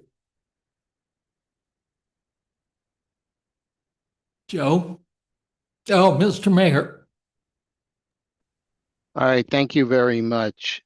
So I think it's important to keep in mind some of the history that when Wildwood was incorporated, there were subdivisions that existed before the incorporation. And so they were built under a different set of rules that were not Wildwood. They were under St. Louis County. And in fact, many of these suburban type areas are as a result of what was done prior to incorporation. And so I said this earlier today at the meeting that uh, we have a key tenet that we have always gone by, which is that we have 3 acres per lot outside of the town center. And we've always told people what you see in the town center, you will not see outside of the town center. And so to me, this is a major fundamental change to go, again, going forward, because we cannot undo what was done prior in the past under St. Louis County, but that's why Wildwood was incorporated. I feel that that would be a major shift that our residents, and I think really boards and commissions, planning and zoning commission, and ultimately council would have a very difficult time accepting. In fact, the town center update team came up with a land use designation for the periphery of the town center called the neighborhood edge transition. That's less dense than what we see here. That one is 1.5 acres per lot. And so, it seems like we're going even denser than some of that newer district that was our land use district that was created in town center. And for a lot of the comments that have been said here regarding Calks Creek, the environment, I mean, apparently the city has had experience with this with Pulte back in the past. I don't know why we would want to repeat the history with the environmental issues. The environmental issues haven't gotten better, they've gotten worse. We're dealing with it now. We have a watershed erosion task force that is trying to tackle the issue of these creeks that are eroding because all the development that happened in the past, feeds into the creeks. And every time we get a major storm, it just flushes through, eroding along the way. And Calks Creek is a serious issue. So to me, based on what I have always gone by and what our residents expect of us, I cannot in good faith support something that would change it below a lower density than the 3 acres. I think that would really change what Wildwood is about. And so I think our past history has shown us that, with the Pulte proposal many years back, 81 homes did not go anywhere. We have a neighborhood edge transition district in the town center that's 1.5 acres. I mean, the planned residential development, I brought that up because that was determined for a reason. And it's for those rare exceptions. It has a higher threshold of passing by the council, but it's for those very unique situations where you have land that cannot be developed. And in fact, I think even, I don't know if the planning department still feels this way, but I've heard that in those cases, they actually prefer to preserve more of that open space that the PRD allows for nature. So again, I would not support changing this and preserve the 3-acre lot minimum. Mr. Mayor, thank you. Any more questions from the group before we move on to the next presentation? Mr. Chair, with your permission, I want to thank all of you for your comments and suggestions. And the department will take those all into account as the 4 of us prepare a report and recommendation relative to this particular request. And again, I want to thank the applicants for their patience as we work through the first part of the plan to get to tonight.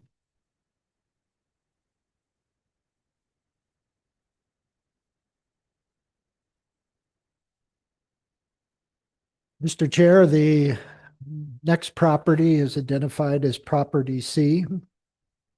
That particular property is located on the southeast corner of State Route 109 and State Route BA.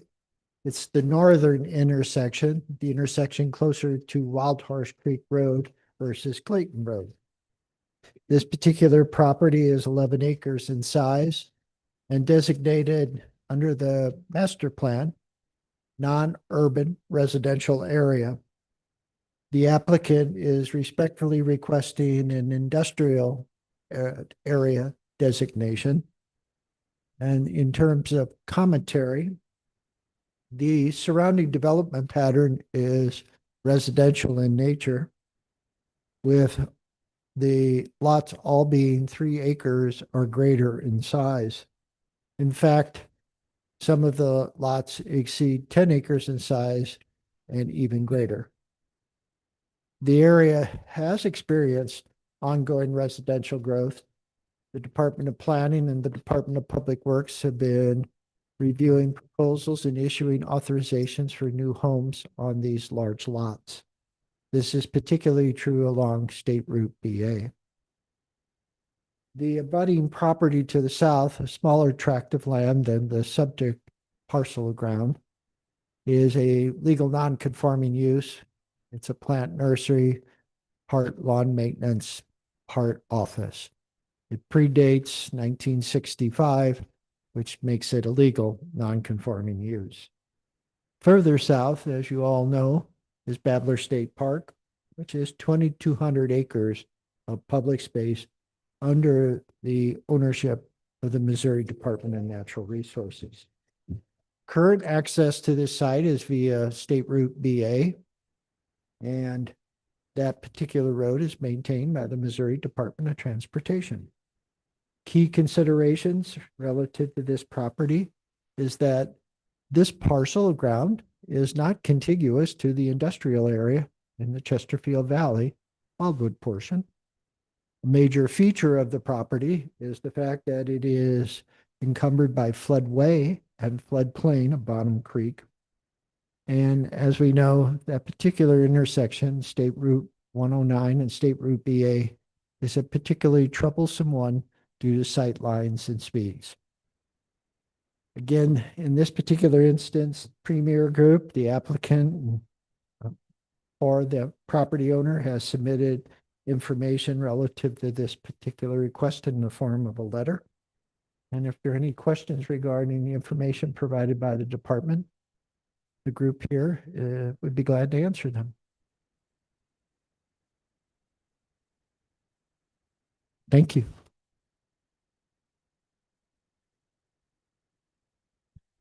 Do we have a speaker's proposal? It appears not. Mr. Chair, I would suggest that without a speaker to present the application, that we move on to the next. I assume there's no public comment on this particular parcel. No, Mr. Chair, thank you. Okay. Please continue. The last application tonight is identified as letter D, as in dog. This particular property is located on, as described, the northwest corner of Manchester Road and St. Albans Road. The overall size is 8 acres. The current designation is non-urban residential area, and the applicant is requesting an industrial area designation. The surrounding development pattern is residential in nature. Again, many of the home sites being 3 acres or greater in size, with some being as large as 10+ acres in area. Across the street from this particular site is Rockwoods Reservation. That is a Missouri Department of Conservation property and over 2,400 acres in size. This area has experienced limited development interest over the course of the last 30 years till recently. Lombardo Homes is proposing a large lot single family subdivision on what I'll describe as the southwest corner of State Route 100 and State Highway T. The city's Board of Adjustment in the early 2000s granted a variance to the property owners, Tom and Lisa Kelp, to continue forward with the operation of their contracting business at this location. Evidence was indicated that at least sometime around 1965 to 1970, the business started at this location and expanded over time. The Board of Adjustment granted legal non-conforming status and authorized the addition of up to 2 new buildings on the property. I would say that night we filled the original City Hall and all of its seating, as well as out into the hallway and out onto Old Manchester Road in support of the family. The property houses a generational construction contracting business. It has significantly developed the property, as you can see from the aerial photography. And the company and its owners and employees have served the area, pre-Wildwood and now Wildwood, with essential services relating to all infrastructure and utility installations. And in many instances have been good neighbors to the city of Wildwood. Access to the site, as you can see, is from Manchester Road and St. Albans Road. The department would note under key considerations, this particular property is not contiguous to the industrial area, again, the Chesterfield Valley, Wildwood portion. And the major feature relating to this use, at least from the perspective of the Board of Adjustment, is that there is a 50+ year history of use at this location. Matthew Kelp is here representing the company. He is the vice president of the company at this time. And if there are any questions of the department relative to the introduction, department would be glad to answer them. Thank you. Any questions from the group for Joe? Thank you.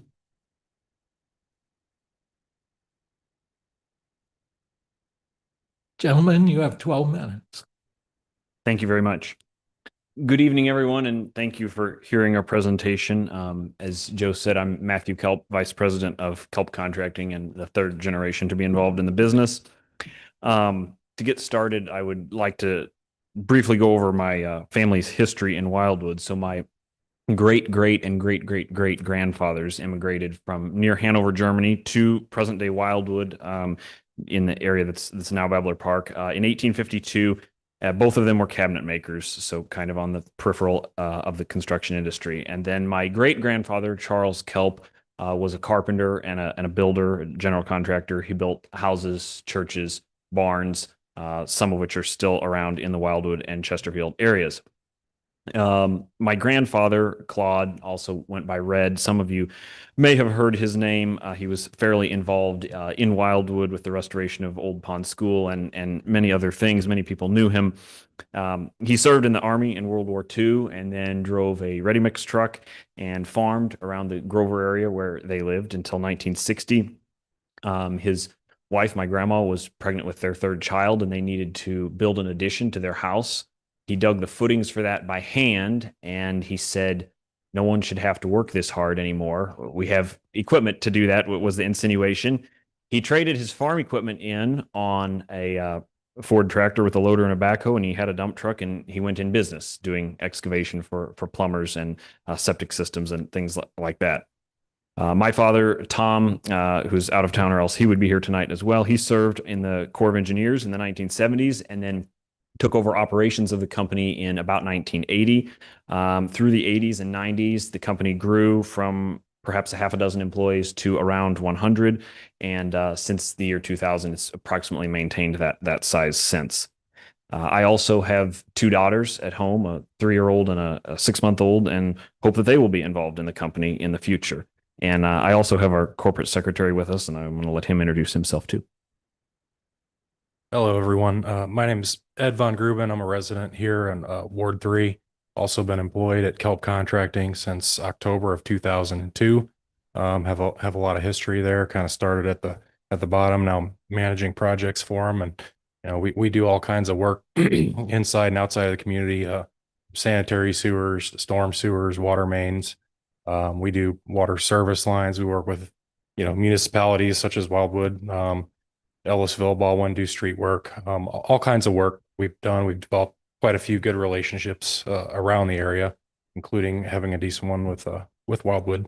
That was just coming up to kind of give you an introduction of, the type of work that we typically do around here. I'm going to give it back to Matthew. So to speak specifically about our property, which is 17955 Manchester Road, this is our office, maintenance shop, and storage yard. I need to note here that a change in the zoning would not represent a change in land use. So there's no change in land use proposed. We've been using the land for what I would consider a light industrial use since at least 1970, if not before. My grandparents purchased the property in 1963 from their friends, the Schott family, who owned Schott's Pontiac, which was located about half a mile south on what was then Highway 100, now is Manchester Road. And the Schott family was going to use the property for a car dealership. Pontiac did not like the site. However, the Schott family had, while they owned the property, gone to St. Louis County, and the zoning designation had been changed in 1956 from zoned for 1 acre single family residential to the letter I, business district, and we have the letter also. It's up there. Another interesting thing that I will note on that, it wasn't the only business zoned property in the area. The property directly to the south, I believe adjacent across St. Albans Road, or at the time Highway T, was also zoned for business use, as noted here in this letter.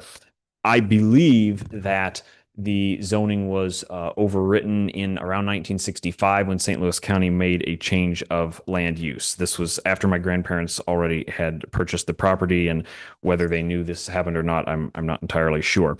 By 1972, my grandparents were living on the property and running the business from the property as well. And the house that they built is now our current office. On the slideshow, which you all have seen, I have attached various pictures from the years from the county property viewer that show the pattern of use and how long we have had that there. So as Joe mentioned, we have Board of Adjustment approval from August 17th, 2000 for a non-conforming use. And really the reason I'm here tonight is we'd rather not be non-conformists. We'd rather just have the correct zoning. We're here. We're proud to be a member of the Wildwood community, and that's what we would like to have some certainty with our zoning situation. Characteristics of the property that I find noteworthy: it's not surrounded by subdivisions. It really can't be surrounded by subdivisions or houses in the future because of the protected parkland to the east, because of the wide highway right-of-way on the west, and also on the south and east to some extent as well. A portion of the right-of-way for St. Albans Road has the city's salt facility located on that, and we actually donated about 4/10 of an acre of our land for that to be constructed, because that was the best and most central and most fitting location for that at the end of the day. The property is served by utilities that are appropriate for our use. We have 3-phase 480 volt power from Ameren. We have a Missouri American water main to the middle of our property on the north side, where there's a fire hydrant, and our water service comes from that. We also have a natural gas pipeline from Spire to an air handling unit in our shop. Sewage is handled with on-site wastewater treatments with aerators and drain fields. From my perspective, it's an ideal location for our business, an ideal location for the movement of our equipment, because it's directly adjacent to a state highway. We have easy access to a 4-lane state highway, which is very good. And something I want to note on there is, contrary to some of the other industrial areas in the region, which are in floodplains and other things like that, or located by interstate highways, where we're located is not susceptible to any flooding.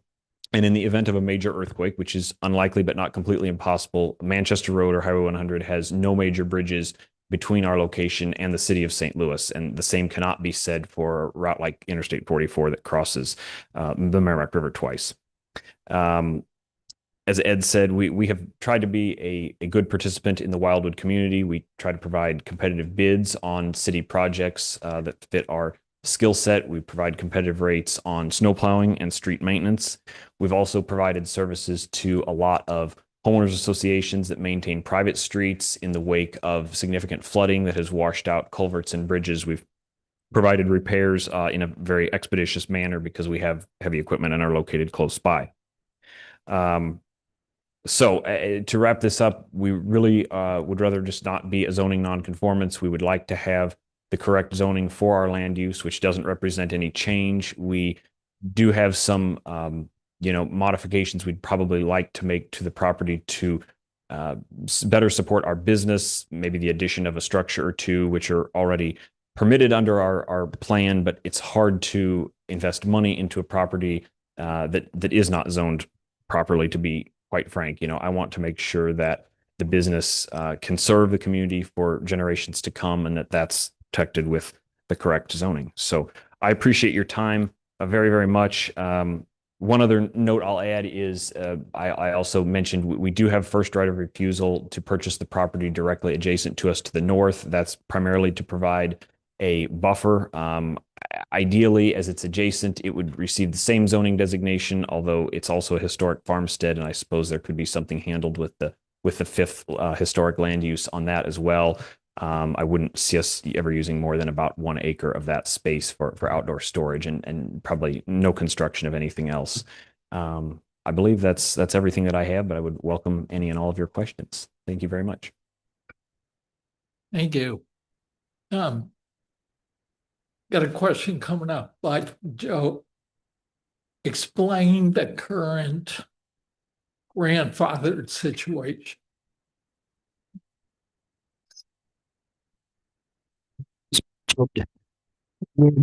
Just was asked to consider the legality of the non-conforming use.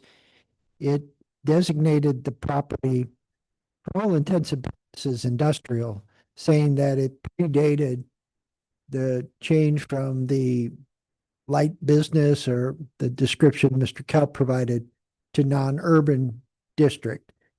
The county council did that in the spring of 1965. In a lot of instances, they really didn't look at what was on the property. They just did a broad brush stroke and figured we'll address it when it comes to our attention. And remember, the non-urban district in St. Louis County was a holding category. It was just intended to be a place keeper. And as development moved from east to west, north, south to north, etc., then that non-urban district could be changed. It really wasn't intended to be what we've, as the city, have made it, a residential zone. So my question is there any risk to their business to leave things unchanged? The Board of Adjustments action runs with the property. So, and the Board of Adjustment their decisions can only be appealed to the St. Louis County Circuit Court. The time frame for that has passed many, many years ago. So they are protected, but from the standpoint of the department, if the Kelps were to go to a financial institution, and the first question that a financial professional may ask is, what's your zoning? And they'll say non-urban resident district. And they'll go, well, that's not consistent. You're an industrial use in a residential district. Well, we have a Board of Adjustment variance. That may not be enough to convince a financial institution to lend money. It probably would, given the history associated with the business. But from the perspective of the department, I guess the highest compliment I can give is we, as the code enforcement arm for the city, the Department of Planning and Parks, we've not gotten a complaint about this business in a long, long, long time. So they mind their manners, so to speak, and they do the best they can to keep it a clean site, given what the use is. Thank you. Teresa. So I guess, I'm Ward 1, so I have seen this and supported you a long time. But are there any, I just can't find in my brain reasons not to allow this. Because you've been there so long and you've helped the city so much. And if we don't have any complaints about it, over all this time, for a long time. What are the negatives of going ahead with this? Well, certainly, if the master plan is changed and ultimately this becomes an industrial area, someone on an adjoining parcel of ground can say, you did it there, why not for me? Well, the response the department would have is, okay, prove you've been there now 50 years. And that's going to be very, very hard to do. If I could follow up, that's the only thing I could come up with. If somebody comes in and wants to use a big parcel of land for something, example, data center or something, and we have already changed this, but it's so different. I can't even get that to be a negative. Rob, Yeah, I completely support the Kelps. Their history kind of parallels my own family, and I like that the place is there. It's a little dusty sometimes and whatnot, and a little more cluttered than a house would be, but you know, there's nothing much you can do because they can't run 30,000-pound machines on asphalt. So I do want to ask whether there's does this open the door to like having a giant industrial facility there at some future date? I know, I mean, there's some inertia there that the third generation of the Kelps are here talking to us, and he looks like a pretty young man. So I'll be dead long before this happens, but trying to think very long term. What is our exposure if we do that? And I have another question as well. So, well, it's a very good question, because if the master plan is changed, then we can actually zone it industrial, and then we can actually place regulations on it from the industrial so district. better. Okay. To the department, it is a better situation. And it gives the Kelp family predictability about the future. So what about the reverse scenario, folks adjacent to a formerly non-conforming use facility that is now zoned industrial? Will that affect their property values? Do they have any legitimate complaint about that? Because people are always going to complain no matter what, but as Mr. Kelp mentioned, to the east is Rockwood's Reservation. Fortunately, I the have, O'Connell House is across the road. yes, and that's under review by our Historic Preservation Commission. Route 100 is to the west. Old Wild Horse Creek Road is to the north, and St. Albans Road is to the south. So it's surrounded by right-of-ways.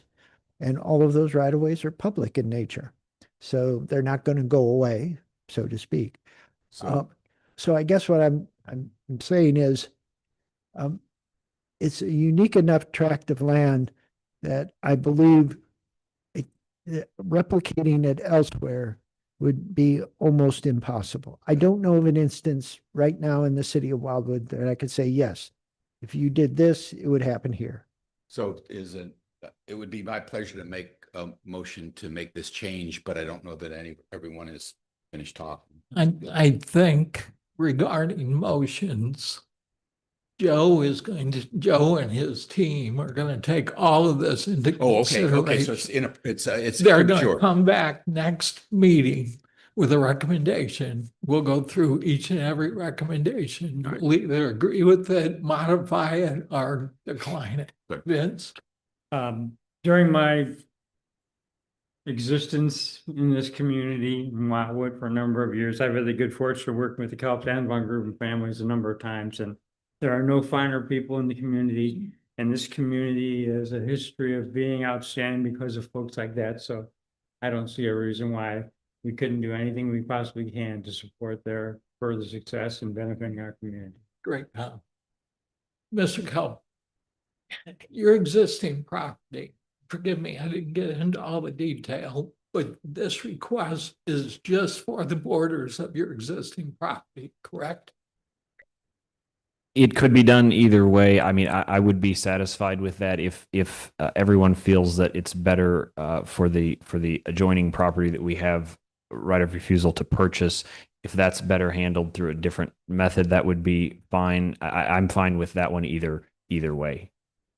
Excellent, thank you. Yes, sir, Michael.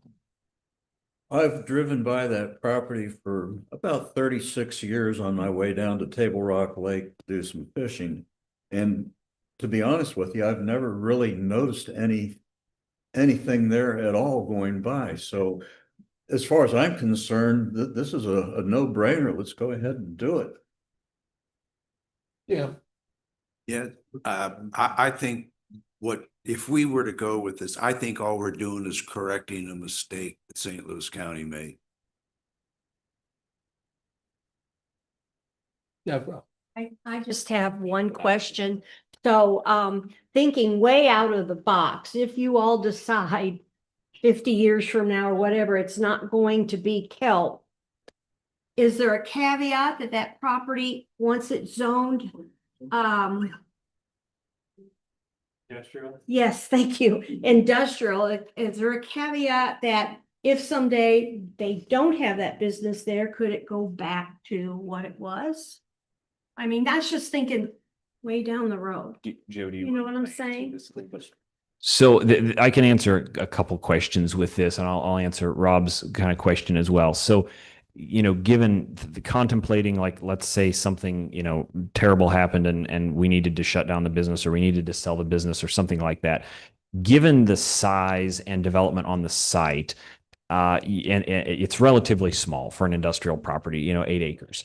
So there are only a select number of uses that would be ordinarily possible on that. Would it be a massive data center? Well, no, it couldn't be, because that would need hundreds of acres. So in all likelihood, let's say something terrible like that happened, another contractor very similar to us would probably like this kind of property and would hopefully be, a similar asset to the community. So my guess is that, a construction, landscaping, paving company, possibly, some sort of a maintenance, like a vehicle maintenance facility, because we have a shop there.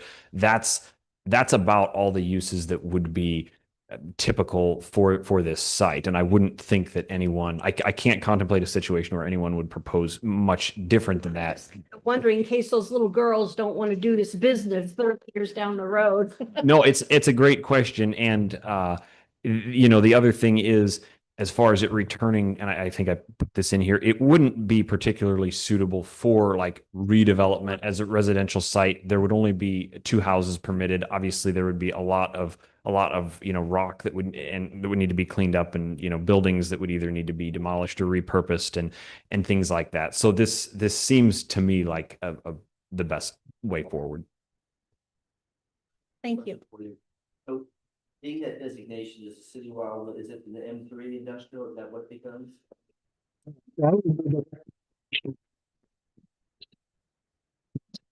The master plan was changed. It is important to rezone the property because in our charter, it basically says you can't approve zoning that's inconsistent with the master plan. The corollary is you can't have a master plan designation that is inconsistent with the zoning. That's thing, why is they now do a phase 1 or phase 2? Wildwood have any annual assessments that industrial will have to do on an annual basis? Assessments, but what we've typically done, Mr. Shaken, is that if we have an existing footprint and business, we add into the conditions that if it were to change and new development came, they would be required to do a phase 1 or a geotechnical or whatever the circumstances might be. But current conditions relative to the property and future development relative to that property within the confines of the existing business would not trigger it. Any other questions? Teresa. So in our previous land use, I think it was A on Cincher, what, talking about having industrial with town center uses or additional uses. What if this area was, the industrial is stretched out to give more limitation or less limitations on it so that in the future it could be, it wouldn't have to go back through this. Well, that's an option for the group to consider. The department's report to you with recommendation may limit it to the existing business with expansion rights, meaning more buildings, things along those lines. But certainly you all could consider, okay, if it weren't kelp contracting, what would be a reasonable use of the property? And we can certainly provide you that list of industrial activities that is in the M1 industrial district, as well as the M3 planned industrial district, as Mr. Shaken mentioned. Any more questions? Okay, do we have, thank you, Mr. Kelp. Thank you, sir. Thank you all very much. And thank you for your service on this Any committee. Comments on his presentation, public comments? No, sir, Mr. Chair. Okay.